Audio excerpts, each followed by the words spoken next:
Muy buenas tardes a todos, bienvenidos a Tarde A24, bienvenidos a MMD, ya estamos arrancando con todo la tarde. En un ratito vamos a contar, algunas cosas de lo que está pasando en la economía, qué significa este crédito de 150.000 pesos para monotributistas, quiénes pueden acceder y quiénes no. Van a ver un poco lo que está pasando con el empleo privado y el empleo público en la Argentina. Son muy impactantes las cifras de cómo se ha derrumbado el empleo privado. Cómo no hay forma de volver a cerrar la economía, porque apenas se cerró en abril y mayo, se estaba recuperando y volvió a caer, pero cómo el empleo público sigue persistentemente para arriba, ¿no? Son muy impresionantes. Ahora en un ratito les voy a mostrar.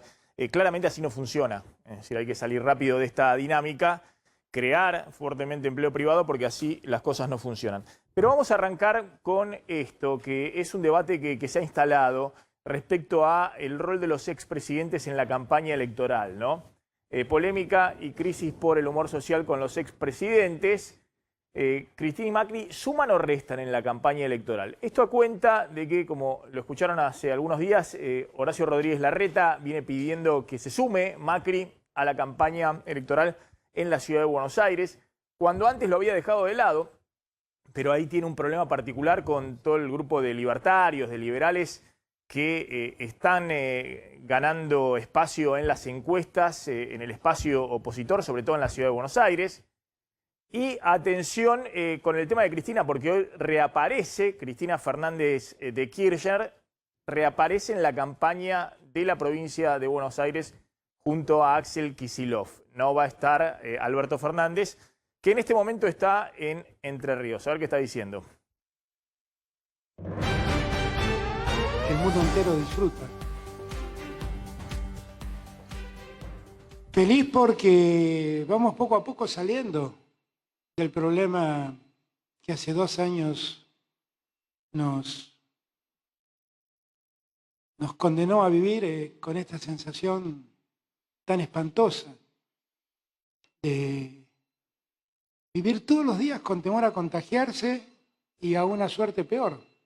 Decía el otro día en una reunión con gente de la cultura que fueron 2 años horribles donde sentimos que la muerte caminaba entre nosotros. Ni siquiera sabíamos muy bien cómo enfrentarla y cómo evitarla. Y tuvimos que aprenderlo. No fueron 2 años fáciles para mí, no fueron 2 años fáciles para nadie, fueron 2 años muy difíciles, muy difíciles. Pero yo lo que tengo que confesarles es que gobernar en un contexto de esa naturaleza es realmente muy difícil. Ningún ser humano fácilmente tiene que enfrentar el momento de gobernar en un tiempo de tantas limitaciones, tantas restricciones, tanta enfermedad y tanta muerte. Es muy doloroso, es muy doloroso. Pero lo enfrentamos y vamos saliendo. Y nos criticaron y se opusieron y propusieron que la muerte, vamos a las calles a jugar con la muerte. Y sin embargo, muchos más argentinos entendieron el riesgo y nos acompañaron. Y yo siempre voy a estar agradecido a los gobernadores que gobernaron ese tiempo, en este tiempo la Argentina. Por eso siempre mi gratitud eterna, Gustavo, porque si no hubiera sido gobernador de Entre Ríos, tal vez todo hubiera sido más difícil en Entre Ríos. Gracias siempre, Juan. Gracias siempre, mi querido Juan Mansur. Porque si no hubieras estado en Tucumán, tal vez todo hubiera sido más difícil en Tucumán. Y si no hubieras acompañado, como acompañó Gustavo, nuestras políticas, todo hubiera sido más difícil. Gracias al senador Cuéllar, gracias a los diputados nacionales, gracias a los dos, a Elavio Blanquita, a los Mario, gracias a todos, porque ellos también nos acompañaron en nuestro esfuerzo.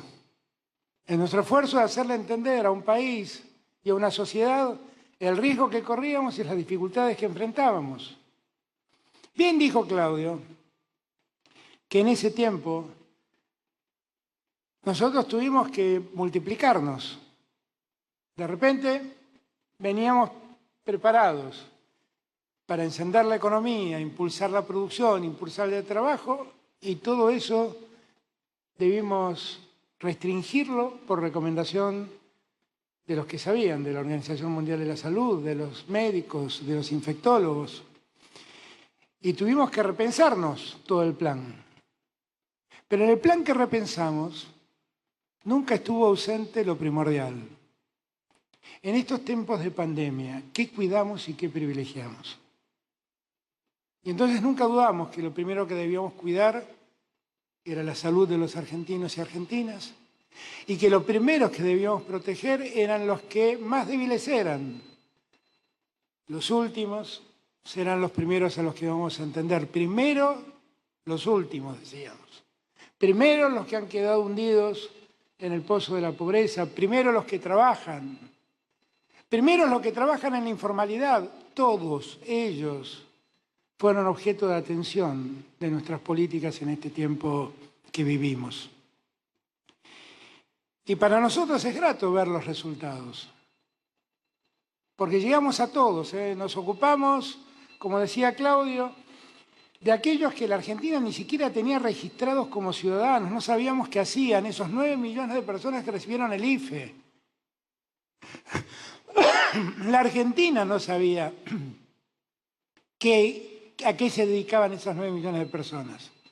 No sabíamos si trabajaban en la informalidad, si estudiaban, no sabíamos qué hacían. Y llegamos a ellos. 9 millones de personas, casi una cuarta parte de nuestra población total, desconocida por el Estado. Pero llegamos. Y llegamos también a los trabajadores formales, con el ATP, como decía Claudio. Y eso permitió que muchas empresas pudieran seguir funcionando y pudieran seguir trabajando, con el auxilio que el Estado le dio de seguir manteniendo los puestos de trabajo aun cuando no se estaba produciendo.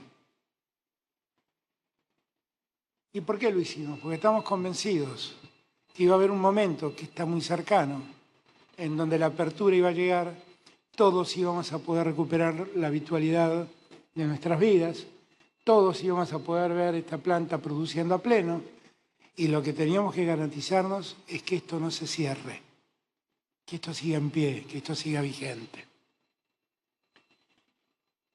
También nos preocupaba que la Argentina se federalice, que es una de las preocupaciones que con Juan siempre hablamos. La Argentina es un país que tiene un centro, que vive bien, donde está gran parte de la riqueza, y tiene periferias en el norte y en el sur, y no es justo vivir en un país así. No hay una Argentina periférica y una Argentina central, hay una Argentina. Y debemos preocuparnos por la producción y el desarrollo de toda esa Argentina, no solo de la Argentina central.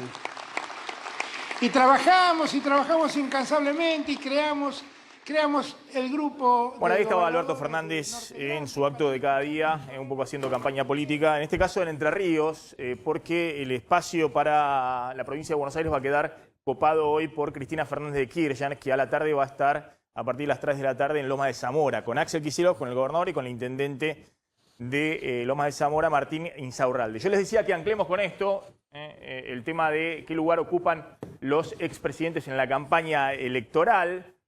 Hasta ahora, rebobino rápidamente, Larreta había dado señales de que él quería liderar la campaña de la oposición, pero viendo que están con algunos números algo complicados por el tema libertario, liberales, en la interna con López Murphy en la Ciudad de Buenos Aires, pide el regreso de Macri a la Ciudad de Buenos Aires. No a la provincia de Buenos Aires, donde Larreta tiene una buena imagen en la provincia de Buenos Aires y piensa él hacer campaña con Santilli en las próximas semanas, estar caminando él el conurbano junto con Santilli. En el caso del oficialismo, bueno, fíjense que Cristina hace apariciones esporádicas en la campaña y todas esas apariciones son fundamentalmente con Axel Kicillof. Nuevamente vuelve a Lomas de Zamora, distrito clave, la tercera sección electoral, donde el oficialismo tiene que sacar una gran diferencia siempre para ganar en la provincia de Buenos Aires y vuelve de la mano de Axel Kicillof. Yo les decía que hay todo un debate, obviamente en la oposición es pero muy evidente, ahora lo va a contar Carlos González Prieto, cuando el radicalismo sale a decir que Macri no participe en la campaña porque le hace la las cosas fáciles al kirchnerismo, la idea que es funcional Macri al kirchnerismo porque van a endilgarle todo el fracaso económico del gobierno anterior. Esa es la idea que tiene el radicalismo y sobre todo en la provincia de Buenos Aires, donde efectivamente la imagen negativa de Macri es muy, muy elevada. Pero ¿qué rol cumple Cristina en la campaña?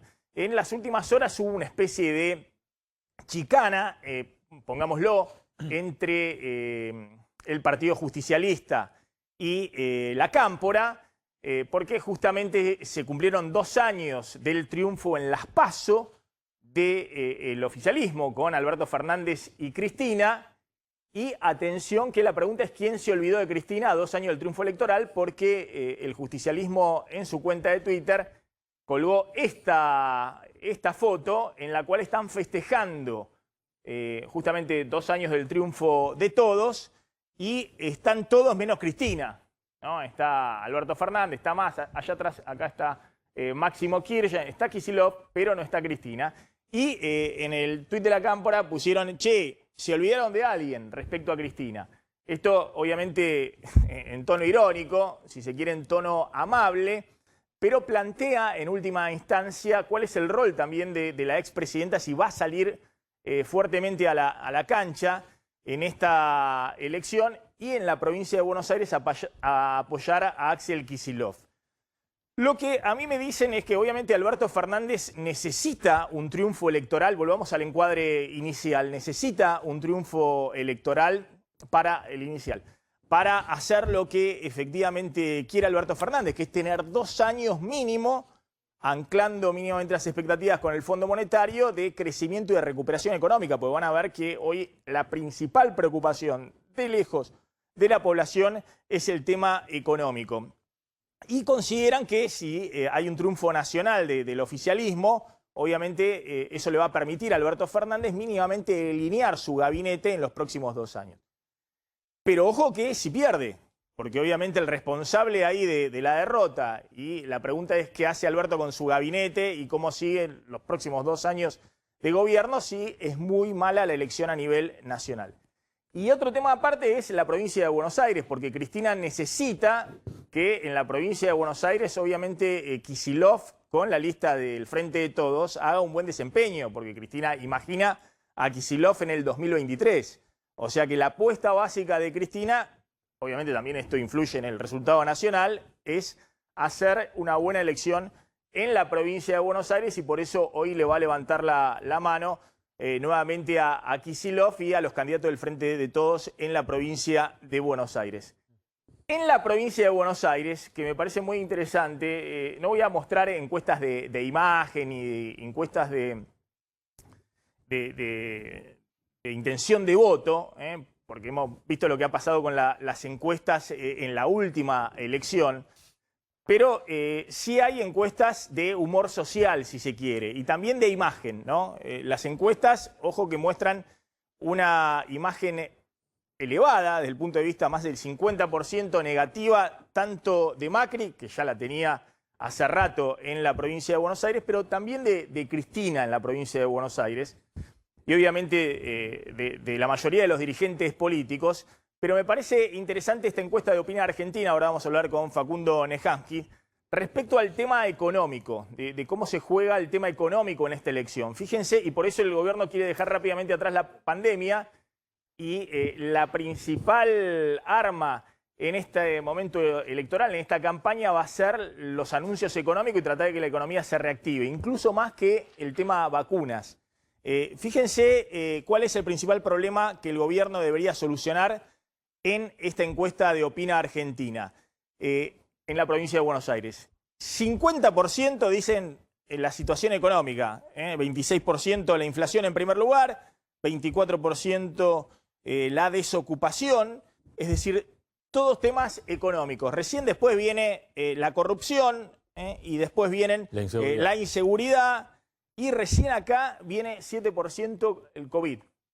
Como que, bueno, se ha aceptado, hay que ver después cómo quedó el humor social, la tragedia que vivió la Argentina cuando la vacunación empieza ya a ser masiva. Bueno, eso se toma como un dato que ya está incorporado y hacia futuro el tema principal es la economía. Es decir, acá se juega fundamentalmente la economía. Y la otra placa de esta encuesta es ¿quién es el principal responsable de la crisis económica? Y esto es muy interesante porque al inicio del gobierno de Alberto Fernández, obviamente, un porcentaje mayoritario decía que el responsable de la crisis económica había sido Mauricio Macri, el 48%, más o menos los que votaron en el balotaje a Alberto Fernández. Hoy el 36% en la provincia de Buenos Aires dice que el responsable de la crisis económica es Macri y el 44% dice Alberto Fernández, el gobierno nacional, ¿no? Un 13% solamente dice la pandemia, el COVID. Pero fíjense cómo se dio vuelta. Este indicador, que era casi 50% a principios del año pasado, ¿no? Enero o febrero del año pasado, hoy es 36%, le siguen un tercio largo de la sociedad endilgando responsabilidad en la crisis económica a Macri, pero se ha dado vuelta y hay un 44% que ve al gobierno como el principal responsable de la situación económica actual. Incluso mayor los que consideran que es la crisis COVID el principal responsable. Y finalmente, esto es muy interesante, ¿qué sector político es el más preparado para reactivar la economía post-COVID? En la provincia de Buenos Aires estamos hablando, ¿no? Fíjense, el actual oficialismo Frente de Todos, solo el 32% considera que está preparado para enfrentar la reactivación de la economía post-COVID en provincia de Buenos Aires. El 29% dice Juntos por el Cambio, Macri y los radicales, Juntos por el Cambio. Y el 30%, prácticamente equilibrado, dice ninguno. Ni el oficialismo ni la oposición están preparados para reactivar la economía post-COVID. ¿Qué quiero mostrar con esto? Bueno, atención, porque lo que están mostrando estos datos, a ver si sacamos el gráfico, así se puede ver bien la encuesta. Lo que están mostrando estos datos es que efectivamente hay una preocupación enorme por la situación económica y ese va a ser el punto principal que juegue la elección en la provincia de Buenos Aires.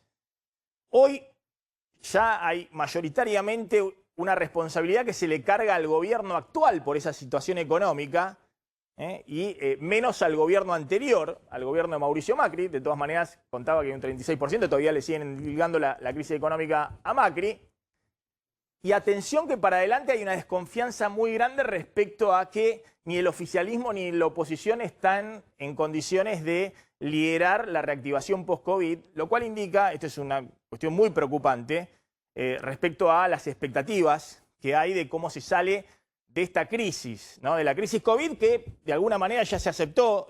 Hoy está minoritaria la preocupación del tema COVID, por lo menos según esta encuesta en la provincia de Buenos Aires, si no me refiero a la crisis económica, la del derrumbe del año pasado, la del derrumbe de los últimos 2 años de Macri, y la situación de inflación, devaluación, estancamiento de los años previos.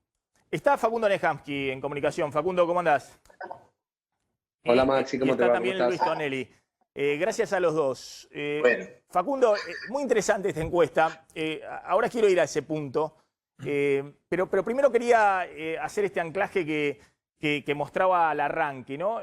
Porque en última instancia se identifica con este tema de la economía, ¿no? Tanto Macri como Cristina. ¿Qué rol juegan los expresidentes en esta campaña electoral? Bueno, a ver, creo que cumplen roles distintos, ¿no? Porque Mauricio Macri aparece como un presidente mucho más corrido, que ha sido casi desplazado en el liderazgo de la coalición opositora por quien pretende sucederlo. Todas las especulaciones respecto a si Horacio Rodríguez Larreta iba a poder o no imponer sus matices, sus candidatos, sus impronta a la campaña electoral, finalmente se confirmaron. Mauricio Macri aparece corrido de la campaña, si bien es cierto que ha logrado poner algunas figuras afines en las listas electorales de Juntos, la realidad es que su rol aparece como muy menor. Cristina Kirchner, por el contrario, no es una expresidenta, es una vicepresidenta que además lidera el principal espacio de la coalición que gobierna, que es el kirchnerismo dentro del peronismo, que además es la fuerza que hoy hegemoniza al peronismo, y entonces me parece que tiene un rol muy diferente. Ahora, esto no quiere decir que alcance para ganar la provincia de Buenos Aires con Cristina y Kicillof haciendo campaña. En mi opinión, yo creo que todavía la coalición oficialista necesita de esa complementariedad entre los núcleos duros que siguen al kirchnerismo, que obviamente la expresidenta y vicepresidenta actual, junto con el gobernador de la provincia de Buenos Aires, tienen el rol de consolidar, porque, digamos, estos 2 años no han sido espectaculares y por lo tanto ese voto, si bien es un voto muy comprometido en términos emocionales, ideológicos, también es cierto que hay que mantenerlo cerca. Y después necesita también la complementariedad del peronismo, ¿no? Alberto Fernández, Sergio Massa, los intendentes que le dan, digamos, que son los que en el 2019 le dieron la posibilidad de construir una mayoría para gobernar el país y que hoy necesitan darle esa complementariedad para poder ganar la elección en Provincia de Buenos Aires. Entonces, me parece que son roles diferentes. Creo que el de la vicepresidenta es un rol mucho más activo. El de Mauricio Macri me parece que es un rol más a la expectativa, ¿no? De, bueno, a ver cómo le va a esta gente sin mí, ¿no? Vamos a ver qué le sucede, como Alfonsín, el de los primeros años después de la salida del gobierno. Claro, decís Cristina está mucho más involucrada en este momento. A ver, les pido a la producción si pueden chequear si es el retorno de Nehamsky o de Tonelli, tienen abierto alguno el micrófono y entra de nuevo el audio. Por eso se está escuchando lo que yo hablo, digamos, como retorno. Chequéenlo un segundito y le hago una pregunta a Slotnick, que ahora voy con Tonelli. ¿Vas a contar el tema de los créditos de 150.000 pesos? Claro, a ver que justamente quién puede sacarlos para monotributistas exclusivamente, lo habíamos adelantado en el día de ayer, digamos, a diferencia de lo que ocurría el año pasado, todas las categorías se pueden anotar, pero vamos a contar quiénes pueden acceder a estos créditos de 150.000 pesos y en cuánto tiempo hay que devolverlo y a partir de qué momento, y quiénes quedan excluidos. Atención, porque el gobierno otra vez pone restricciones, sobre todo al tema del acceso al mercado cambiario. Aquella persona que tome estos créditos no va a poder comprar dólares en el mercado oficial, hay el dólar ahorro, ni va a poder participar comprando dólar bolsa o dólar contado con liqui. Contame, ¿es similar a los créditos del año pasado? ¿Va a ser más amplio o más acotado? El año pasado habían dicho, era de 150.000 pesos y te lo daban en 3 cuotas. Esta vez son de hasta 150.000 pesos, depende en qué categoría de monotributo estás, y te lo dan de golpe, de un saque. Esto va a estar vigente a partir de la última semana de agosto a través de la página de la AFIP, pero concretamente aquellos monotributistas de la categoría A van a poder sacar hasta 90.000 pesos, de la categoría B, son las 2 categorías más bajas, hasta 120.000 pesos, y desde la categoría C en adelante hasta 150.000 pesos. En cuanto hagan el trámite a partir de fin de agosto, bien, ese dinero que saquen de una sola vez se lo van a dar. Esa te digo es una diferencia respecto a lo que ocurría el año pasado. Después te doy más detalles.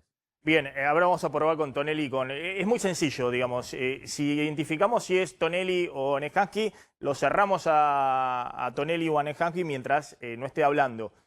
O lo damos de baja y nos quedamos con el otro y después reincorporamos el otro. No quiero que sea tan desprolijo que esté hablando un invitado y estemos escuchando todo ese ruido, digamos, no, me parece que no va eso en el siglo XXI. A ver, Luis, a ver si te podemos escuchar. Obviamente en la oposición ha sido muy claro el tema de el rol de los expresidentes, el rol de Mauricio Macri. Yo decía que también estaba en discusión el rol de Cristina, que hoy reaparece, es el otro título del día de hoy. Hoy reaparece Cristina a partir de las 3 de la tarde en Lomas de Zamora con Kicillof. Pero, ¿cómo estás viendo esto? Decía Nehamsky, bueno, el tema de Cristina está mucho más comprometida, está en el gobierno, digamos. Tiene que tratar de que el gobierno mínimamente repunte de alguna manera. En el caso de Macri es distinto, porque está en la oposición. Perdió la reelección, ¿no? Digo, el libro se llama Primer Tiempo, en realidad el segundo tiempo le sacó tarjeta roja el electorado, ¿no? O sea, no pudo jugar ese segundo tiempo, que lo han jugado casi todos los presidentes que en Latinoamérica jugaron a la reelección. Estoy de acuerdo con Facundo, como siempre. Yo agregaría un tema en que sí son parecidos, que los dos son garantía de la grieta. Los dos se necesitan mutuamente. Y si hay grieta, es muy difícil que se salga de una cuestión de congelamiento de los dos polos. ¿Por qué, Maxi? ¿Quién va a votar al partido que te está diciendo que sos un granuja, que te robaste todo, que sos un corrupto, que sos culpable de la decadencia del país? Digamos, si desapareciera, todo iría mejor, ¿no? Entonces, digo, se constituyen en realidad como ofertas monopólicas. Ahora, hay un problema, vos lo detectaste, que por el lado de la oposición está la posibilidad de que se fragmente el voto. Por el otro lado, estas son elecciones legislativas, Maxi. Va a ser muy difícil hacer una cuenta final. ¿Por qué? Porque hay coaliciones diferentes, ¿viste? En las provincias y en las ciudades. Y entonces es muy difícil asignarle a cada diputado, ¿viste? Este es de este color y este de otro. Realmente, ¿qué se va a elegir? Y bueno, se va a mirar si se gana o se pierde los bastiones electorales, ¿no? Esa va a ser la gran noticia. La gran noticia no es que gane el peronismo en la provincia de Buenos Aires. La gran noticia es que pierda. Vamos a ver si pierde, ¿no? Porque digo, en términos de grieta, acá lo que tendría que surgir es una tercera fuerza. Bueno, está lo de Randazzo, ¿no? No sé, yo no mido. Facundo sí. Por ahí le pagamos ahí un asadito y nos cuenta algunos números, Facundo, de cómo viene eso. Porque si no, realmente es muy difícil, ¿viste? Que esto de quien vota a Alberto, después vota a Macri, quien vota a Macri, después vota... Hay pocos. Está bien, pero lo que dicen ustedes es que tanto Macri como Cristina, en una elección legislativa que no se necesita el 50% de los votos en un balotaje para ganar, le suma para consolidar ese espacio. Y sí, vos fíjate los datos esos de la cuestión económica. Alberto Fernández tiene la responsabilidad, pero hay gente que le está sacando la responsabilidad al gobierno. Hay gente que dice que fue Macri y hay gente del COVID. Eso es un acto. Fíjate que aparece ahí el peronismo. ¿Cierto? Digo, los números a veces hay que sumarlos en términos que están buscando, ¿viste? Precisamente alguien que no sea el gobierno responsable de la crisis económica, ¿no? Que ya los gobiernos son responsables de la crisis económica como el anterior fue de su crisis económica, bueno, ya hablamos, ¿no? Entonces, bueno, pero justamente por eso... Claro, pero por eso en la provincia de Buenos Aires... Afectando, pero se mantienen los polos. Discúlpame, Luis, pero por eso en la provincia de Buenos Aires están las frases de los radicales diciendo no lo queremos a Macri en la campaña en la provincia de Buenos Aires porque es funcional al kirchnerismo. Claro, porque recuerdan la crisis económica que fue muy dura y que se vio muy fuerte, especialmente en el conurbano en los últimos 2 años del gobierno de Macri. Maxi, y yo miro ahí dos cosas, ¿no? Digo, el gobierno debe estar muy confiado en arreglar la provincia de Buenos Aires. ¿Por qué? Puso a 2 personas hábiles declarantes, pero son figuras, ¿no? Y a veces vos preferís poner enanos de jardín con todo el respeto, ¿viste? A petizos que te pueden crecer. No, pero me parece, pará, Luis. El modelo de la provincia de Buenos Aires es conservador. Pero pará, Luis, me parece que Cristina se curó de... No, pero Cristina... Y así ganaron las 2. No, pero pará. Presidente del planeta. Pero pará, Luis, a ver, y le pregunto a Nejaki. Yo creo que Cristina se curó de espanto con la elección del 2015. Que todos coinciden... Y la del 2009, ¿no? Que se la pegaron todos. Y la del 2015, que todos coinciden que hizo todo a favor de la oposición en la provincia de Buenos Aires. La figura más controvertida en el espacio amplio del electorado independiente y de la oposición, Aníbal Fernández, fue el gobernador en la provincia de Buenos Aires. Entonces me parece que se curó de espanto. Te digo que no hay una figura política excluyente a cargo de la lista. Son 2 personas que son marginales al establishment político. ¿Entendés, Maxi? Digo, no es un político que está encargado de la presidencia. Ni uno de los dos va a ser a la presidencia ni a la gobernación. Entonces, eso se mantiene. Si vos estás desesperado, pagás todo lo que tenés, ¿no es cierto? O arriesgás a uno que total si pierde, te tracciona muchos votos, como se espera que sea Manes, ¿no? Son 2 diseños diferentes, me parece. No, me parece interesante para aportar, más allá de que coincido, ¿no?, con Luis en esto de que se necesitan, Macri, Cristina, es como que se son funcionales mutuamente. Es importante destacar... Neoliberalismo y populismo, ¿no? Sí, pero que Cristina a diferencia de Mauricio Macri, decide cuándo quiere aparecer y no aparecer en función a la estrategia electoral, cuándo se guarda y cuándo no se guarda, pero es una decisión de ella y manda a ella. A ver, Y hace nunca 2 está años, guardada. perdóname, déjame terminar el concepto. Sí, Se está bien, guardó y pero ganó la oposición le hace elección. estar viva siempre, aunque se calle. Perdóname, ¿cómo? En la oposición le hace estar siempre viva, aunque se calle. El silencio Está bien, es pero siempre la elección. diferencia, digo, en esto que planteaba La Maxi, oposición de la vuelta de Macri y Cristina. Cristina decide cuándo quiere estar y cuándo no quiere estar. Mauricio Macri no decide, lo ponen y lo sacan, ni siquiera pudo tener injerencia en el armado de las listas. Pero lo que me parece, ¿Pero y quién lo acaba pone la y lo pregunta. saca, Carlos? ¿Quién No lo es así. pone? ¿Cómo? ¿Quién lo pone y lo saca Macri? Y bueno, ¿Quién bajó a deciden Patricia sumarlo, Bullrich? perdóname, deciden sumarlo a una campaña o no sumarlo. Se tuvo que ir a Europa, pidió por favor para que lo pongan a Hernán Lombardi en una lista, Maxi. Le pidió a Vidal que compita en la así. provincia de Buenos Aires, Vidal se Pero fue a la a ciudad. partir de la reunión Le no pidió a más, Horacio, pero no le dio bola a nadie a Macri. Me parece que esa es una visión, me parece que esa es una visión. Ojalá fuera así. Claro, me parece que Pero Ojalá decime qué idea de Mauricio Macri en el armado de A Juntos ver, por el se Cambio juntaron, fue perdón. aceptada por el resto de los Vamos a que hechos. manejan. Por Se Horacio. juntaron Horacio, Rodríguez Larreta y Mauricio Macri se ordenó todo. Bajó Patricia Bullrich, ni más ni menos. ¿Y la bajó quién? Mauricio Macri, porque yo lo jubilaba a él. Pero no era lo que quería Mauricio Macri, fue el mal Entonces, menor. me parece que eso es A ver, subestimar, la ciudad de Buenos Aires subestimar el dejó- peso de Macri No, pero pará, en el espacio opositor, digamos. Pero es una realidad, no es una observación o un análisis. Es una realidad. El peso de Macri en el armado de lista, más si lo comparás con el peso que tuvo en el 2019 y ni hablar en el 2017, No, bueno, claro. quedó totalmente Mira, desdibujado. No, Carlos, pero era Yo sí me- presidente. Pero Maxi. perdóname, déjame porque no pude terminar el concepto. Respecto a esto, ¿no? A la vuelta de Macri y de Cristina. La pregunta es, si se modera Cristina, no sufre una fuga de votos. Ahora, si se modera Juntos por el Cambio, tiene la amenaza de los libertarios que le vienen comiendo. Entonces, uno vislumbra que no va a ser una elección a blanco-negro, a rojo-blanco, porque quizás desde el oficialismo no tiene ningún costo cuando moderan el discurso. ¿A dónde van a ir los votos duros? Quedan ahí. En cambio, en Juntos por el Cambio, cuando moderan el discurso, en esa pelea por el voto del medio y tienen la fuga a la derecha. A ver, Yo Nacati, creo, Maxi, sí. No, Junto a ver, los para que complementar, al revés. Los que sí. se van son los moderados, no los tifosi. Los tifosi votan así. Están pensando al revés la competencia política cuando es trífuga. A ver, esperamos un segundito, Luis. Pero bueno, después bueno. Perdón, No, somos politólogos, ¿viste? para- Tenemos esas cosas. Para complementar el planteo de Luis y el de Carlos, yo creo que en una elección legislativa, lo que puede suceder, pero por las propias características de la elección legislativa, es que haya algo de fuga de votos, puede haber fuga de votos por izquierda y por derecha, las dos coaliciones centrales. Lo que pasa es que lo que pase en esta elección no va a determinar lo que pase en la elección del 2023, digamos, porque en la elección del 2023 vuelven a existir de nuevo las coaliciones y esas coaliciones van a ser la ordenadora del voto estratégico de todo, de los moderados y de los libertarios, porque los libertarios que pueden votar o darse el gusto de votar a Milei o a Spert en esta ocasión, probablemente como son también antikirchneristas, en la elección del 2023 van a votar a la fuerza que mejor se oponga a la opción que tenga como hegemónico al kirchnerismo dentro de su coalición electoral. Y lo mismo va a suceder del otro lado. Ahora, yo sí tengo un matiz con lo de Macri que plantea Luis,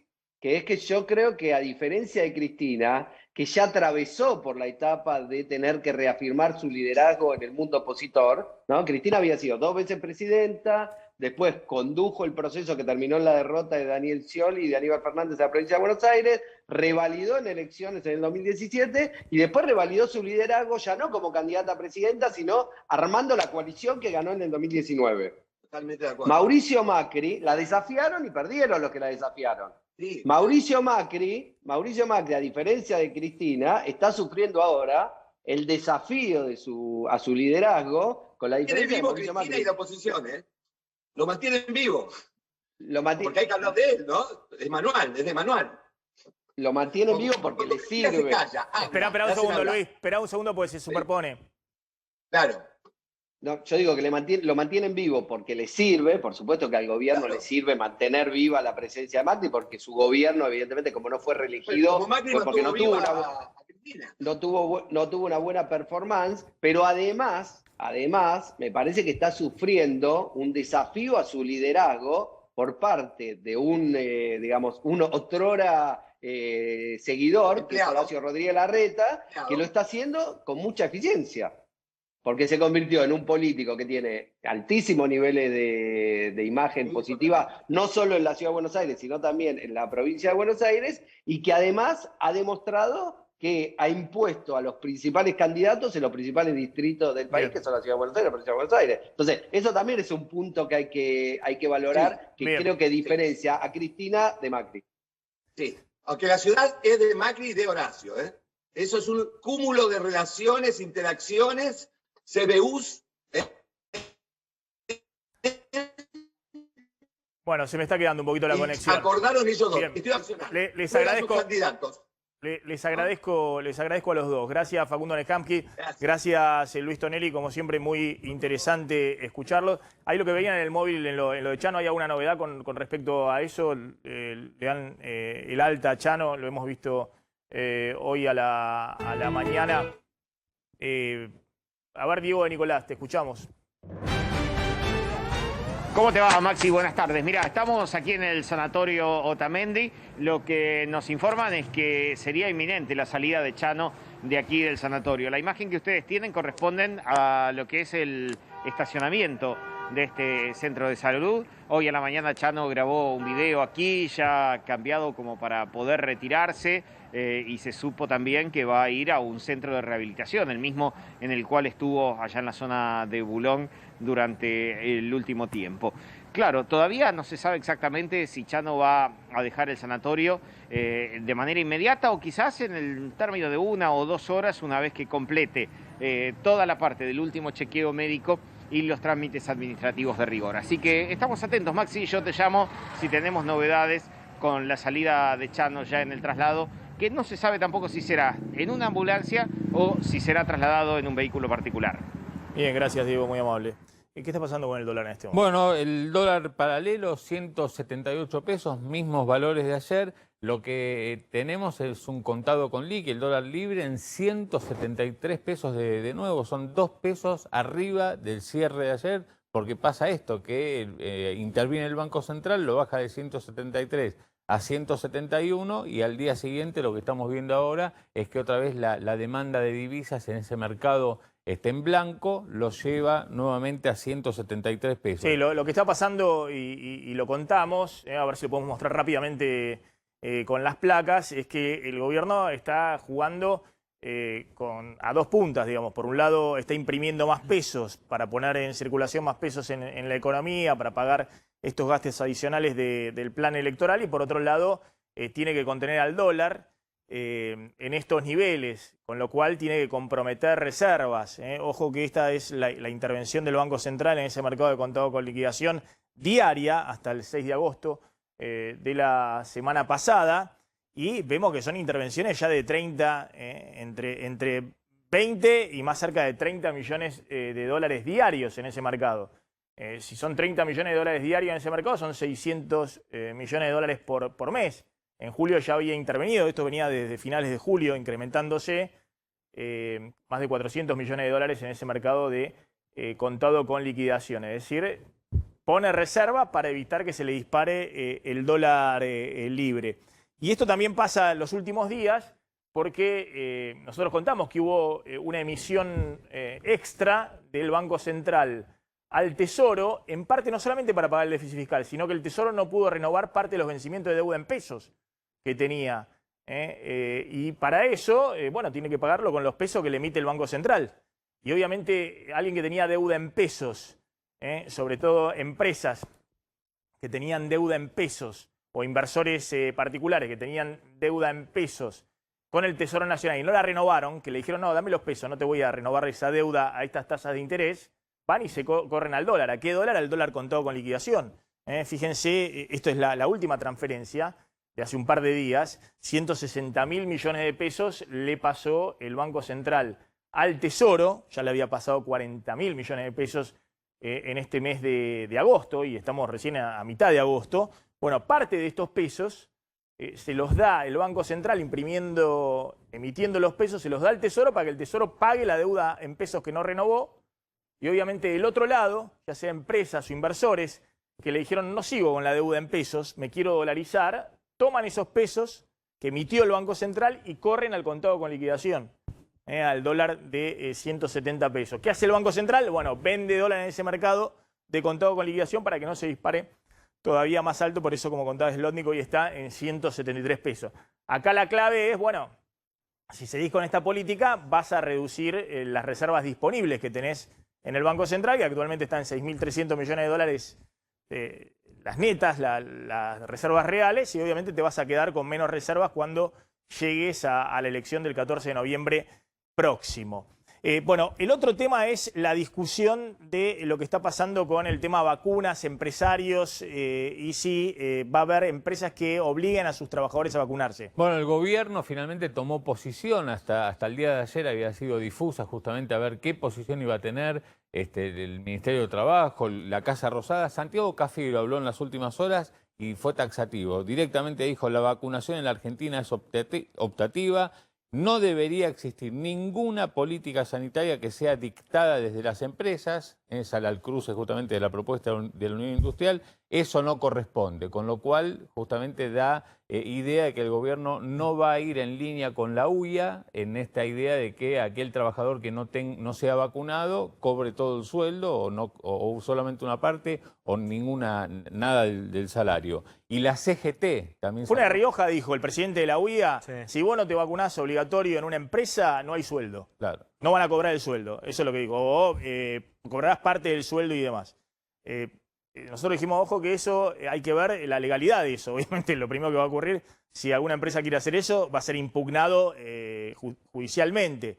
Pero está saliendo ahora el gobierno a decir que no va a avalar eso, si bien quiere obviamente que se avance con la vacunación. La CGT, Daer, salió muy fuerte. Lo de no pagar los sueldos a los que no se vacunen es un debate absurdo. Habla mucho de dónde cayó la UIA. Ayer había un poco de confusión, Claudio, Maxi, porque José Ignacio de Mendiguren, que es presidente del Vice, que es diputado con licencia del Frente de Todos, hombre muy cercano a Sergio Massa y a Máximo Kirchner, se va a enojar porque digo que es cercano a Máximo, dijo que estaba de acuerdo con la posición de la UIA. Lo que plantea la UIA es que si un trabajador decide no vacunarse, que es una discusión para el 2070, porque recordemos que estamos con el 20% de la gente vacunada en Argentina. Esta discusión se da cuando tenés índices de vacunación mucho más altos. No, pero, y decís, Carlos, ¿qué haces con el No estamos trabajador? con el 20% de segundas dosis. Y bueno, pero estás hablando de segundas dosis acá. No, acá lo que plantea la UIA es si un trabajador, No, estamos hablando de una dosis. si un trabajador decide no vacunarse, tengo entendido yo, con las dos dosis, no se le paga el No, sueldo. Carlos. No, Carlos, pero vamos a darle información. Sí. La información es la siguiente. Hay ya una regulación del Ministerio de Trabajo desde marzo de este año. Tenemos una cobertura de vacunación con 2 dosis que no sé si está ahora en el 60% de ¿Dos la dosis? población. Perdón, con una dosis que está en el 60% de la vacunación. Lo que dice la... Ahora voy a mostrar, mostrémoslo de las vacunas. Mostrémoslo de las vacunas. Pero quería tratarlo después con el infectólogo. 50% seguro. Ahora 57,7%. Ahí está. 57,7% está con una dosis de la población. Ahora después voy a mostrar. Y 2 dosis está 20,4%. en 20% 2 dosis. Lo que dice la regulación del Ministerio de Trabajo es que con una dosis de vacuna el empleador puede exigirle al trabajador el regreso a hacer la tarea presencial. Le puede exigir, incluso si es trabajador de riesgo, tengo entendido, ¿no? Sí. Incluso si es trabajador de riesgo. Esto ya lo discutimos en su momento. Ahora hay algunos empresarios que están saliendo a decir, bueno, hay 60% de la población, casi 57,7 cubierto con una dosis. Están diciendo, bueno, tendría que hacerse obligatorio, porque evidentemente el que no se vacunó con una dosis, que en este momento que no quiere, por ejemplo, tanto en Ciudad de Buenos Aires y en provincia, mayores de 18 años pueden ir a vacunarse con una dosis, incluso sin pedir turno en la provincia de Buenos Aires. Exactamente, mayores de 18 años pueden ir sin turno. 2 dosis no, 2 dosis es con turno y viene, como venimos contando, muy atrasada la vacunación con 2 dosis y es clave por el tema de la variante Delta. Lo vamos a hablar en un ratito. Está un empresario para poder hablar de este tema. Tenemos al presidente de la Unión Industrial de Córdoba, Marcelo Eribarren. Señor, ¿qué tal? ¿Cómo anda? Muy bien, ¿cómo le va? Mucho gusto. Bien, a ver, no sé si lo expliqué bien, digamos. Este pedido de los empresarios es por el tema los vacunados con una dosis, lo que dijo... Bueno, el tema es el siguiente, lo que se está tratando de poner es el contexto, ¿no? Porque en realidad esto es absolutamente nuevo, es nuevo para el gobierno, para los gremios, para los empresarios. Nos ha tocado ahora vivir algo de la cual hay cuestiones que hay que resolver. Nosotros pensemos que hemos tenido que hacer protocolos sanitarios en nuestras industrias muy exigentes que han aumentado el costo de fabricación, modificar las infraestructuras, alejar las personas. Durante más de un año hemos tenido personal de más de 60 años que han cobrado su sueldo y que no han ido a trabajar. Y en ese contexto de que la humanidad está tratando de buscar la inmunidad de rebaño con la principal arma que se tiene, que es la vacunación, no vacunarse significa no un riesgo para la persona que decide no hacerlo, sino para su entorno. El que trabaja rodeado de compañeros de trabajo, o sea, en una fábrica, es lógico que uno piense de que al no vacunarse pone en riesgo la salud de sus compañeros. Entonces se podría pensar de que si para no poner en riesgo la salud de sus compañeros no debería trabajar, y ahí se habla del tema del sueldo. Pero también está... Ahora, señor, discúlpeme un segundito. Discúlpeme un segundito. Por eso, estamos a ver para aclarar. Estamos hablando de una dosis, porque alguien que se quiere vacunar con 2 dosis hoy no puede, tiene que esperar el turno a que le llegue la segunda dosis. Estamos hablando, como explicamos nosotros, para aquellos que se tienen que vacunar al menos con una dosis, que en muchas provincias, como la provincia de Buenos Aires, uno puede ir sin turno y efectivamente lo vacunan si es mayor de 18 años. Absolutamente, es como una dosis, pero además también lo que se analiza es la decisión de un empleado de no ocuparse de lo que es más importante hoy para atacar la pandemia. Entonces, es con una dosis, pero no estamos planteando de intempestivamente no pagarle, porque no es una decisión que podamos tomar nosotros, hay un paraguas legal al cual nos tenemos que acoger, y es por eso que plantear el tema es más que pertinente, porque va a hacer falta normas para poder llevar a cabo esto, a la cual las estamos planteando porque es nuestra preocupación cuando venga la Delta. ¿Cómo vamos a hacer para que las empresas no vuelvan a estar comprometidas como hemos estado hasta hace muy poquito tiempo? Está bien, tiempo? le hago una sola pregunta. ¿Hay muchos empleados que no quieran vacunarse? Porque, a ver, Argentina recién ahora está alcanzando el 60% de vacunación con una dosis, ¿no? No se sabe cuándo se va a detener eso, pero se ha avanzado mucho, después lo voy a mostrar, en los grupos de riesgo, los mayores de 50, mayores de 60 años. El porcentaje de vacunados con una dosis está arriba del 80%. En algunos casos, 89, 90%, creo que los mayores de 60 años. Eso indica, el tema de, bueno, ¿cuándo llegaste a esa cobertura, ¿no? Argentina ha llegado más demorada que otros países, pero ha llegado ahora. Eso indica que hay mucha gente que se quiere vacunar, digamos, porque en otros países, en Estados Unidos es el caso emblemático, les sobran las vacunas y llegan al 60% de vacunación con 2 dosis y no avanzan, digamos, no pueden seguir aplicando porque la gente no se quiere vacunar. O en algunos estados de Estados Unidos llegaron al 40% de vacunación y no se puede seguir aplicando porque la gente no va a vacunarse. Acá es un problema el tema, yo insisto, estamos hablando acá en la Argentina no de 2 dosis, de una dosis. Acá hay un problema con los empleados, usted en su empresa, sus colegas y demás, ¿tienen siempre a una cantidad de trabajadores que dicen, no, yo no me vacuné, no quiero ir a vacunarme? Tenemos, pero por suerte el porcentaje es muy bajo y no tiene nada que ver con el de Estados Unidos. Entonces creemos que esto se puede resolver, primero tratando de concientizar y bueno, después ver qué otra cuestión se puede tomar. No tenemos la medida justa porque tenemos indicadores de todo tipo, pero esto es tan nuevo que todavía no lo hemos medido y vamos a tenerlo en poco tiempo más. Claro. ¿Usted en qué sector está? Yo soy el presidente de la Unión Industrial de Córdoba y estoy en el sector metalmecánico. Y los porcentajes son muy bajos. ¿Qué porcentaje de los trabajadores digamos, están vacunados y cuáles con una dosis podrían ir mañana a vacunarse y hasta ahora no han ido? Mira, yo te digo que no debe ser más del 5, en algunos casos dependerá de la empresa, pero no debe llegar al 10% en ninguna empresa. Muy, muy bajo.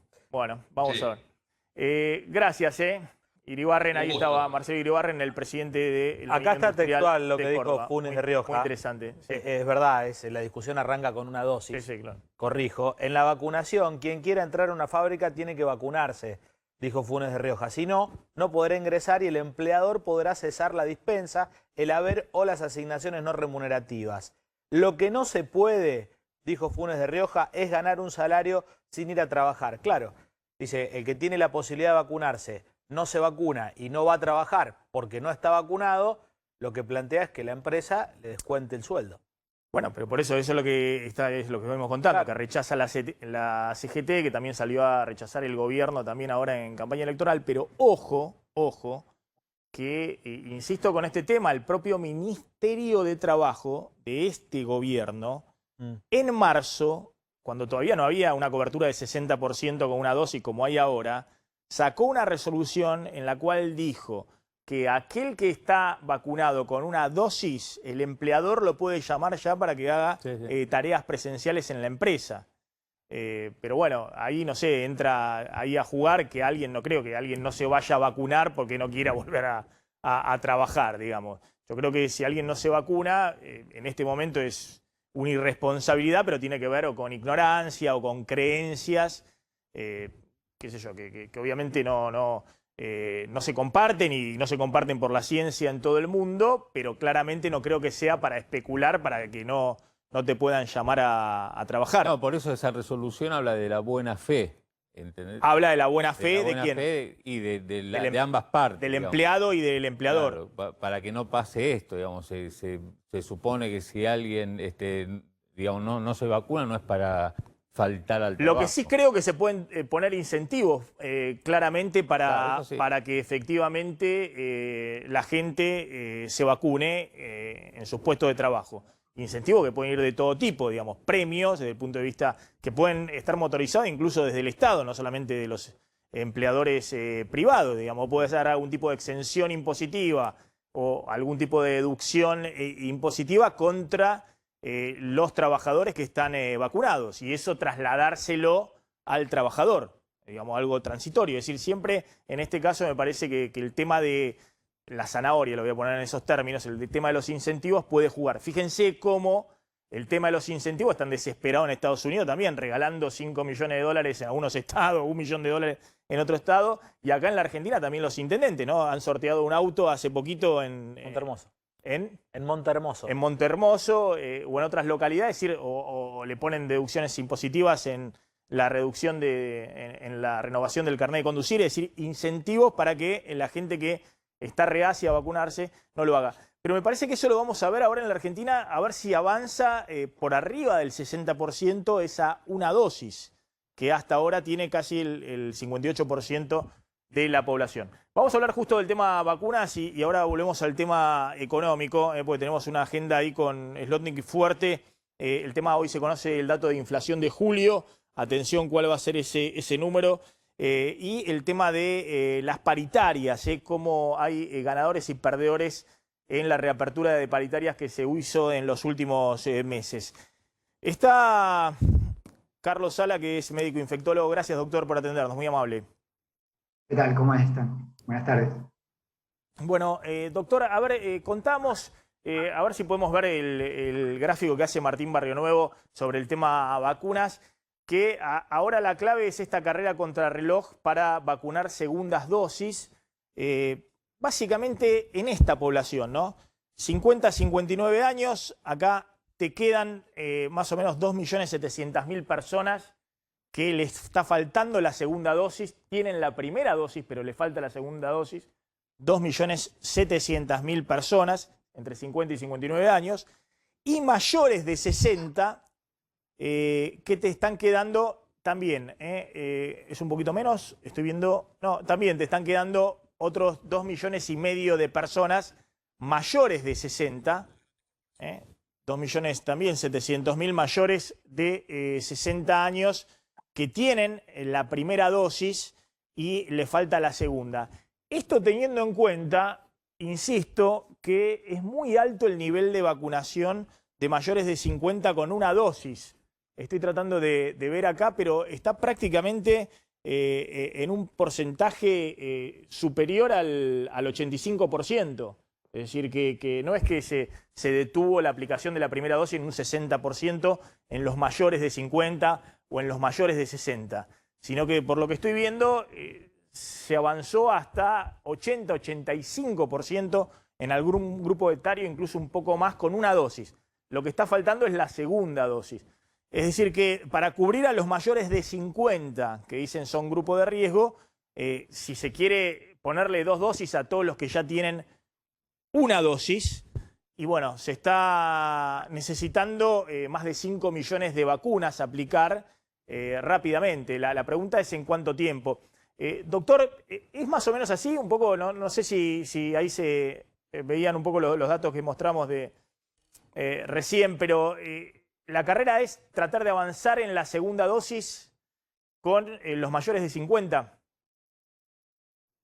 Sí, sí, sin duda. Es decir, idealmente en todos los que sean mayores de 18 años, en los adultos, sabemos que una dosis, si en el contexto de una pandemia por la cepa Delta, no va a ser suficiente. O sea que, digamos, es necesario cubrir ese vacío que todavía existe, ese gap de primera y segunda dosis, ante la eventualidad de que comience a circular el virus Delta. Ya está circulando, pero a niveles muy bajos, afortunadamente. Tampoco, digamos, esto se va viendo un poco día a día, ¿no? Es una amenaza latente, pero que bueno, vamos a ver cómo se desarrolla. Digamos, siempre uno puede tener la esperanza que no exista un impacto tan violento de esta variante Delta como hemos visto en otros países que aún teniendo 80% de vacunación o más, como es el caso del Reino Unido, están sufriendo nuevas infecciones, ¿no es cierto? Claro, Así que, pero en el Reino Unido una disparada de casos muy grande, pero bajas hospitalizaciones y fallecimientos, digamos, por la cobertura de vacunación. correcto, sí, sin duda. La protección de las vacunas actuales probablemente no evite la totalidad de las infecciones o enfermedades por Delta, pero la reduce sin duda muy significativamente. Doctor, y la otra pregunta, ¿qué es lo que está faltando para las segundas dosis? ¿No? Porque ahora está claro que creo que la ciudad ya está dando primera a los que tienen primera de Sputnik, le está aplicando Moderna porque tienen disponibilidad. También se puede hacer la aplicación de segundas dosis con AstraZeneca, pero creo que la ciudad no la está haciendo porque no tiene AstraZeneca.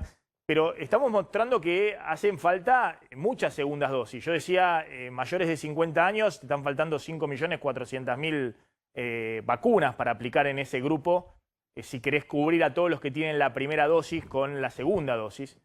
Pero si vos querés ampliar, a ver si podemos mostrar el otro gráfico, por favor.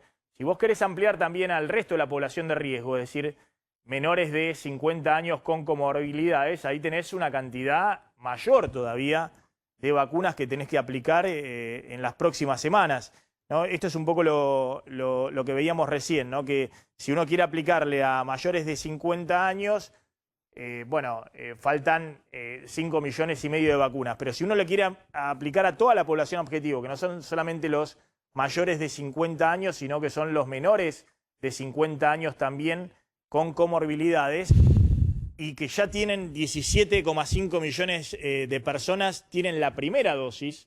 Si vos querés darle a toda esa población también la segunda dosis, bueno, te están faltando 10 millones de vacunas, porque de esa población solo 7,5 millones tienen la segunda dosis. O sea que te están faltando 10 millones de vacunas de aplicar segundas dosis. Doctor, ¿esto cuándo cree que se pueda ir cubriendo? ¿En qué plazo? ¿Entre agosto y qué plazo? Bueno, ya se empezó a aplicar segundas dosis de este esquema heterólogo, ¿no es cierto? De a todas aquellas personas que recibieron Sputnik y no están recibiendo la segunda, se empezaron a vacunar con Moderna. Cuál es una excelente combinación, es una muy buena combinación, particularmente para los adultos o solamente para los adultos, obviamente, que bueno, ha demostrado ser segura, ser efectiva. Lo mismo que Sputnik con AstraZeneca. En verdad, los primeros estudios de combinación empezaron con Sputnik y AstraZeneca. Ya hay varios estudios publicados al respecto y también es bastante confiable y la respuesta es adecuada. Pero, lógicamente, como acabas de decir, son 5 millones de personas, la Moderna es el remanente que ha quedado de las vacunas, de esta donación y el remanente de los chicos estos que se vacunaron con comorbilidades. Entonces empezaron a llamar a los adultos para aprovechar esa gran cantidad de vacunas, pero aún así no parece que se cubra toda la población vulnerable, ¿no es cierto? Está claro. Doctor, muchas gracias, muy amable como siempre. Ahí está el doctor Sala,